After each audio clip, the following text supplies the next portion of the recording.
गोंदिया जिले में होने वाले स्थानीय स्वराज संस्थाओं के चुनाव को लेकर बीजेपी पूरी तरह तैयार दिखाई दे रही है। बीजेपी विधायक विनोद अग्रवाल ने कहा कि गोंदिया जिले के नगर परिषद और नगर पंचायत चुनाव पार्टी पूरी ताकत के साथ लड़ेगी। युति पर फैसला पार्टी के वरिष्ठ नेतृत्व द्वारा लिया जाएगा। जल्द ही पार्टी की ओर से नगराध्यक्ष पद के उम्मीदवार का ऐलान किया जाएगा। विनोद अग्रवाल ने विश्वास जताया कि गोंदिया नगर परिषद पर इस बार बीजेपी की सत्ता स्थापित होगी।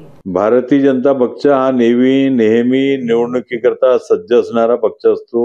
आमचे रात्रंदिवस संघटनेचे कार्य, लोकप्रतिनिधीमधून जनतांची विकास कामं, जनतांची समस्या सोडवणे यावर आमचा भर असतो आणि कधीही केव्हाही कोणती निवडणूक लागली त्याकरता आम्ही सज्ज असतो।